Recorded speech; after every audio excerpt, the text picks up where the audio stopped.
Dulu juga sebelum menjadi PLT Ketua Umum, saya kan koordinator KIB ya. Kemudian KIB itu kan sampai sekarang nggak dibubarkan secara resmi untuk membubarkan KIB itu kan tidak ada. Ya kami masih komunikasi baik dengan Pak Jul, ya dengan Pak Erlangga Hartarto, Ketua Umum Golkar dan Pak. Kami masih menjalin komunikasi, membicarakan soal kebangsaan itu masih. Lalu bagaimana soal peluang P3 yang berubah haluan dan merapat ke koalisi Prabowo Gibran? Ketua Umum Partai Golkar Erlangga Hartarto menyebut peluang P3 bergabung masih akan dibahas di internal koalisi. Erlangga, izin terkait dengan P3 yang mau gabung ke koalisi Pak Prabowo, gimana Pak tanggapannya Pak? Nanti kita bahas internal di koalisi Indonesia Maju. Tapi apakah sudah ada omongan-omongan Pak sebelum Belum ini ada. Pak? Ya. P3 bakal diajak merapat nggak Pak? Nanti dibahas dalam tim. Ya. Ada jatahnya dong Pak? Apa? Ada jatahnya juga dong Pak untuk P3 apa gimana Saya Pak? belum paham. Ya, masih. Makasih Mas, Mbak. Terima kasih Pak. Setelah tak lolos melenggang ke Senayan, ini bukan kali pertama P3 sowan ke kubu seberang. Sebelumnya, Ketua Bapilu Sandiaga Uno juga sudah lebih dulu bertemu empat mata dengan Ketua Umum Partai Gerindra sekaligus Capres terpilih pemilu 2024 Prabowo Subianto di kediamannya di Kertanegara, Jakarta. Mungkinkah ini jadi sinyal kuat P3 bakal merapat ke koalisi Prabowo Gibran? Tim Liputan, Kompas TV. Setelah tak lolos melenggang ke Senayan, Partai Persatuan Pembangunan seolah memberi sinyal merapat ke kubu Prabowo Gibran usai hadir dalam halal bihalal Golkar. Benarkah P3 akan jadi member baru dalam koalisi Prabowo Gibran? Kita akan bahas lebih lengkap soal ini bersama Direktur Eksekutif Parameter Politik Indonesia, Adi Prayitno. Selamat sore Mas Adi. Mas Adi, oke lah ini halal bihalal. Oke lah ini halal bihalal, tapi jadi satu-satunya partai di luar koalisi Prabowo Gibran yang hadir. Apa yang Anda baca? Saya kira tiga hal ya. Pertama, ini menegaskan bahwa dalam konteks P3 sepertinya Pilpres itu sudah selesai dan mencoba untuk membangun jembatan komunikasi politik kepada kubu nomor 2 yang ditetapkan sebagai pemenang oleh KPU. Beberapa waktu yang lalu misalnya kita mendengarkan betapa Pak Mardiono, PLT Ketum P3 itu mengucapkan selamat kepada Prabowo dan Gibran sebagai pemenang Pilpres. Kemudian Sandiaga Uno juga datang ke acara open house Prabowo Subianto dan di situ ada percakapan kurang lebih sekitar 30 menit dan hari ini misalnya kita bisa saksikan secara bersama di mana P3 itu ketua umumnya bersilaturahmi dalam acara internal Golkar. Bagi saya ini menjadi satu sinyalmen betapa suasana politik di internal P3 itu sudah cair terkait dengan Pilpres. Yang kedua, dibaca oleh publik ini tentu menjadi satu sinyalmen bahwa P3 sangat mungkin akan menjadi bagian dari koalisinya Prabowo Subianto. Tentu dengan catatan diajak oleh Prabowo, oleh karena itu sebagai syarat, sebagai prakondisi supaya P3 ini bisa diterima di kubunya Prabowo dan Gibran tentu harus membangun komunikasi politik yang baik, terutama kepada partai-partai lain yang menjadi pendukung Prabowo dan Gibran, berhubungan baik dengan Golkar, berhubungan baik dengan Partai Demokrat, berhubungan baik dengan PAN, dan seterusnya dan seterusnya. Ini yang sepertinya menebalkan satu keyakinan bahwa ketika P3 disebut sebagai partai yang nggak lolos ke parlemen, jadi daya tawar politik mereka sebenarnya rendah. Oleh karena itu wajar kalau kemudian komunikasi politik dilakukan sebagai upaya bagaimana P3 itu diajak menjadi bagian dari koalisi pemenang kubu nomor 2. Yang ketiga, pada level PDIP yang menjadi partner P3 dalam konteks Pilpres, rasa-rasanya memang sudah merelakan kepada P3. Supaya P3 ini bermanuver menentukan arah politiknya, terutama membangun komunikasi politik kepada pemenang, sehingga P3 ini tetap established, sehingga P3 ini tetap eksis, terutama untuk merawat stamina politik mereka itu di masa yang akan datang. Jadi statement Hasto tadi yang dimunculkan oleh Kompas TV, itu kan sangat kelihatan betapa Pak Hasto itu ikhlas kalau P3 itu kemudian menjadi bagian dari koalisinya nomor 2, berkomunikasi dengan partai-partai pengusungnya Prabowo Subianto dan Gibran Rakabuming Raka. Oleh karena itu, kita tinggal tunggu apakah sikap terbuka yang sudah mulai dilakukan oleh P3 ini akan disambut baik oleh kubu Prabowo dan Gibran sebagai pemenang pemilu. Saya kira tiga hal itu, Mas ya. Mas Adi, seberapa besar kemungkinan P3 akan diterima oleh koalisi Prabowo? Tadi Anda mengatakan Prabowo Subianto adalah kuncinya di sini. Padahal P3 ini tidak lolos ke Senayan, bergen powernya seperti apa? Ya, saya tidak bisa memprediksi. Kalau mau kita kasih skor ya sebenarnya 50-50 ya.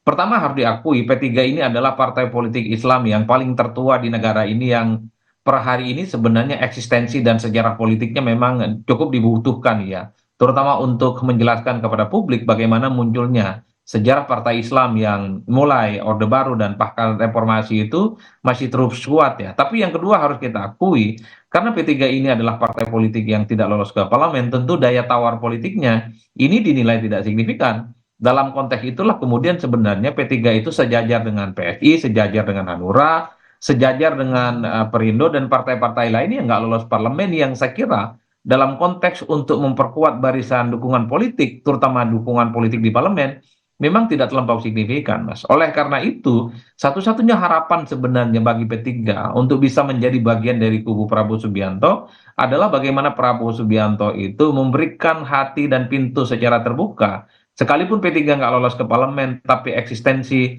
dan keberadaan mereka sebagai partai politik Islam terlama itu akan dirangkul dan tetap akan dijadikan sebagai tempat di mana partai Islam ini akan terus establish dan eksis. Salah satunya adalah menjadi bagian dari koalisi politik di pemerintahan yang akan datang. Saya kira di situ bagi saya konteks. Kenapa harus ke pemerintahan yang akan datang?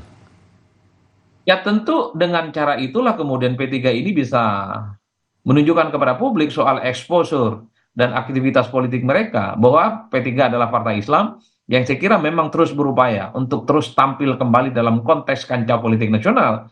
Karena kalau tanpa itu semua, saya kira sulit bagi P3 menunjukkan eksistensinya, menunjukkan kapasitasnya, menunjukkan kerja-kerja politiknya kepada publik ya, sebagai partai yang memang di 2029 nanti juga kompetitif, bisa bersaing dan akan lolos ke parlemen.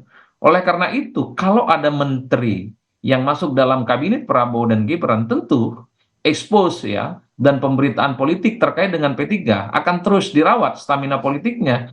Oleh karena itu, tapi kalau P3 memang tidak menjadi bagian dari politiknya Prabowo Subianto, tidak jadi menteri, tidak jadi pejabat publik, sulit sebenarnya bagi Tiga untuk terus membangun sikap politik yang di mana mereka itu adalah bagian dari partai politik yang juga sangat layak untuk diperhitungkan di 5 tahun yang akan datang. Satu-satunya cara bagi P3 tentu bagaimana mereka itu harus memperkuat basis-basis struktur politik mereka, yang tentu saja ya secara moral politik mereka itu runtuh, mereka itu kemudian sedih karena dianggap tidak lolos ke parlemen sampai hari ini.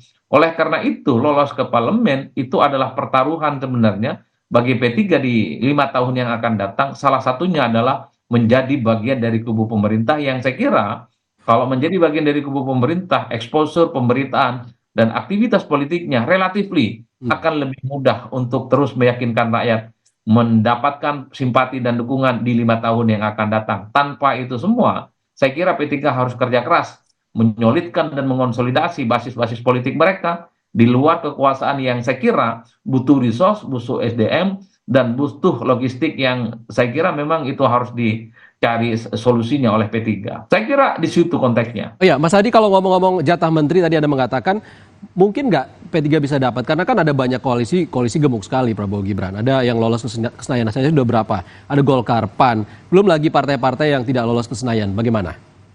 Kalau disebut gemuk, sebenarnya koalisi Prabowo Gibran tidak gemuk. Ini koalisi sedang. Karena kalau dikalkulasi sebenarnya hanya ada 4 partai politik yang mendukung paslon nomor 2 ini.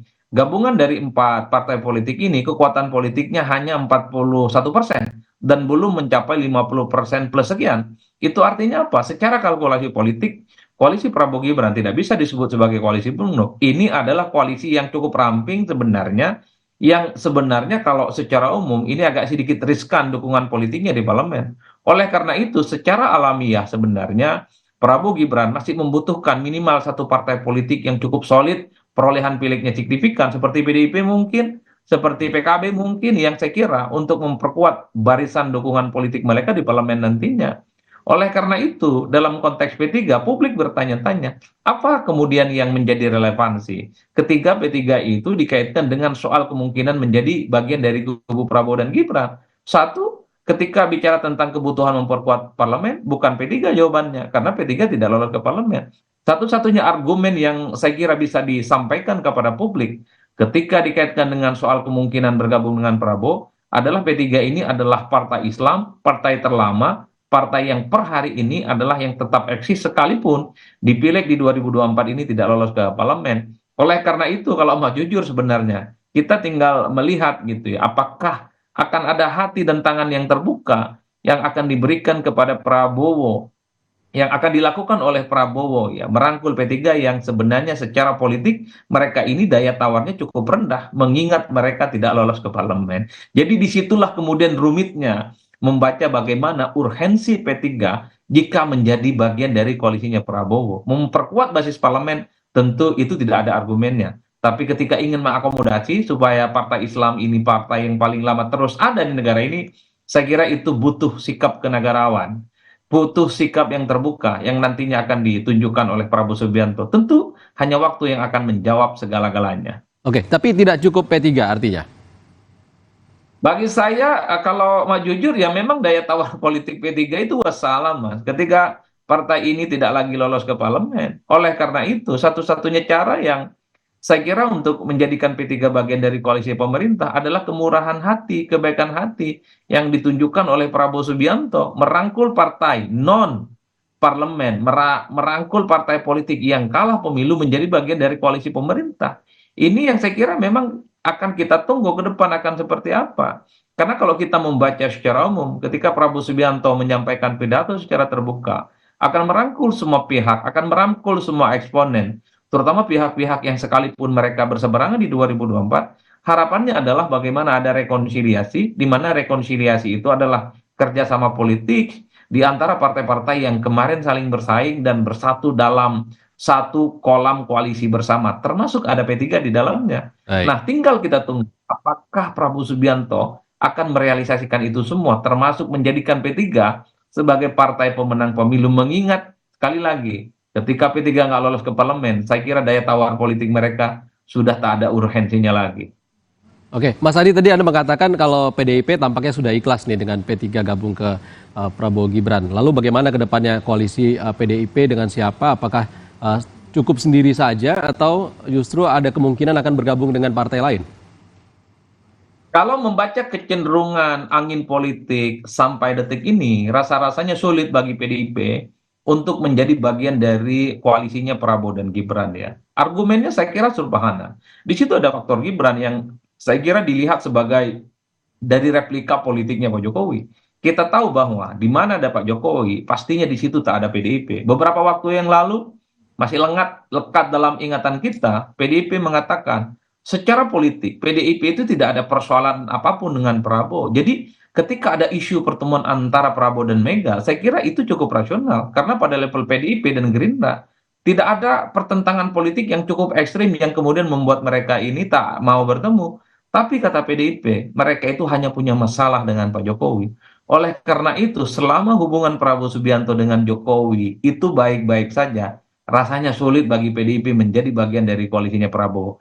Tapi ketika hubungan antara Prabowo dan Jokowi sudah mulai merenggang, tidak baik-baik saja, sudah mulai muncul ada gejolak, disitulah kemungkinan PDIP sangat mungkin akan tetap atau menjadi bagian dari koalisinya Prabowo dan Gibran. Apalagi bagi PDIP ke depan tentu mereka berhitung bagaimana cara membangun komunikasi politik publik ke depan. Oleh karena itu, saya kira apakah PDIP akan bergabung atau tidak, sangat tergantung bagaimana hubungan politik antara Prabowo dan Pak Jokowi. Baik, kita tunggu bersama. Terima kasih Direktur Eksekutif Parameter Politik Indonesia, Adi Prayitno, sudah berbagi pandangan bersama kami di Rumah Pemilu. Terima kasih Mas Adi. Saudara, usai jeda, Ganjar Pranowo menjawab wacana silaturahmi yang dilontarkan Gibran Rakabuming Raka. Ganjar menyebut tak pernah menutup pintu bagi rivalnya di Pilpres.